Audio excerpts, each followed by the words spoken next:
लगभग 1 साल पहले मैं इतना दुबला पतला था और अब मैं ख़ुद को वहाँ से यहाँ तक ट्रांसफ़ॉर्म कर चुका हूँ, वो भी बिना एक्सेसिव फ़ैट गेन किए। इसलिए मैं ख़ुद को कैपेबल मानता हूँ इस वीडियो को बनाने के लिए। So watch the full video. ये वीडियो बिल्कुल सिंपल और कंसाइज गाइड होने वाली है वेट गेन करने के ऊपर। तो सबसे पहले अपने दिमाग से ये बात निकाल दो कि तुम कोई भी स्पेसिफिक फूड खाकर अपना वेट गेन कर सकते हो, जैसे कि केला खाकर, ओट्स खाकर, या फिर फास्ट फूड खाकर, या फिर एक रैंडम चीज़ें जो इंस्टाग्राम ट्रेंड पे चलती हैं कि ये चीज़ बनाओ, ये वाला शेक बनाओ, ये वाला पी लो, इससे तुम्हारा वेट गेन हो जाएगा। ऐसा कुछ नहीं है। सबसे पहले क्लियरली समझो वेट गेन होता कैसे है। ये सारा खेल होता है कैलोरीज़ का। कैलोरीज़ क्या होती हैं? कैलोरीज़ एक यूनिट होती है जिसमें हम अपनी एनर्जी को मेज़र करते हैं, खाने की एनर्जी को। ठीक है, यानी कि जितनी एनर्जी हमारे अंदर जाएगी उतना हमारा वेट बढ़ेगा, जितनी एनर्जी हमारे अंदर से निकलेगी उतना हमारा वेट घटेगा। यानी कि तुम्हें अपने अंदर एनर्जी डालनी है थ्रू कैलोरीज़, मतलब थ्रू फूड। तुम्हें अपने अंदर एनर्जी डालनी है थ्रू फूड।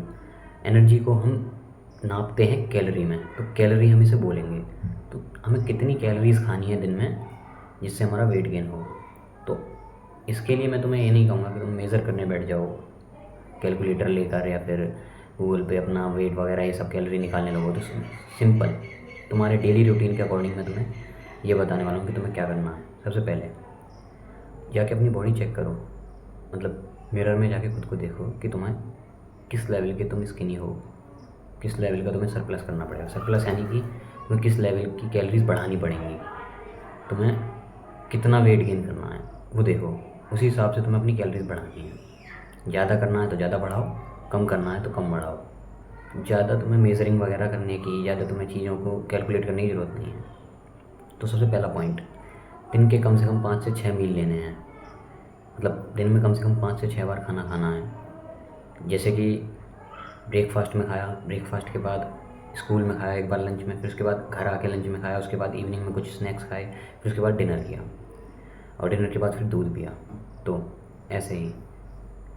लेकिन इस चीज़ को तुम अपने शेड्यूल के हिसाब से सेट करना है कि तुम्हें कैसे फिट बैठता है कि तुम दिन में 5 से 6 मील खा लो और तुम्हें कोई इशू भी ना हो। उस हिसाब से तुम्हें इसे खुद ही सेट करना है।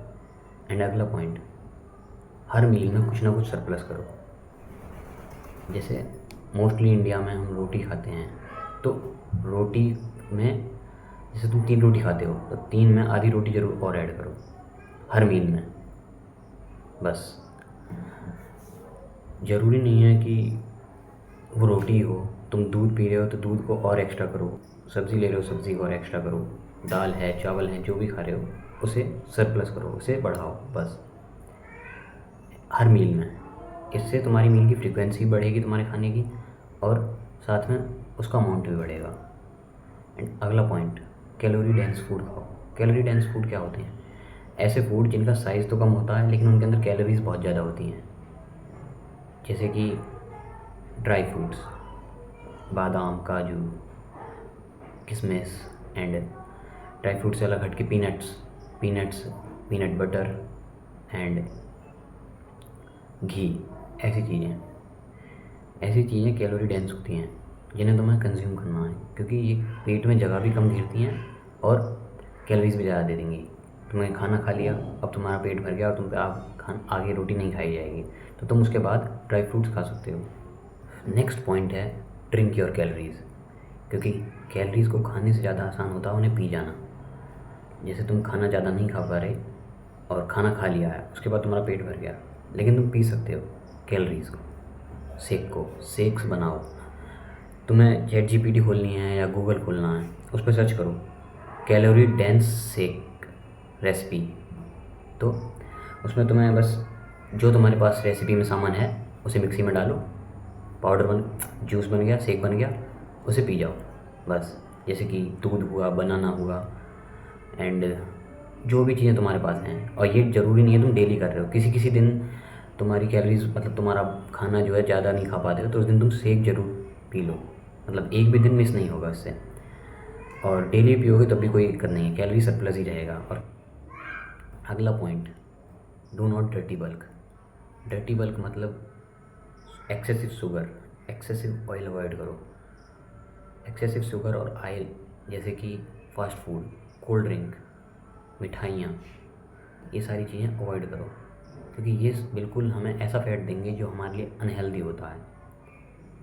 ना ही वो हमें एनर्जी में काम देगा अच्छे से, और ना ही वो हमें लुक्स में अच्छा दिखाएगा। तो इसीलिए एक्सेसिव ऑयल और एक्सेसिव शुगर अवॉइड करो बिल्कुल। और दूसरी चीज़, गेनर अवॉइड करो, क्योंकि गेनर जो होते हैं वो बस शुगर के डिब्बे होते हैं या कार्बोहाइड्रेट का सोर्स होते हैं। और कार्बोहाइड्रेट बहुत ही चीप न्यूट्रिशन है जो तुम दुकान से या फिर घर पे भी आराम से खा सकते हो, क्योंकि इंडिया के फूड में सबसे ज़्यादा न्यूट्रिशन कोच होता है तो वो कार्बोहाइड्रेट है।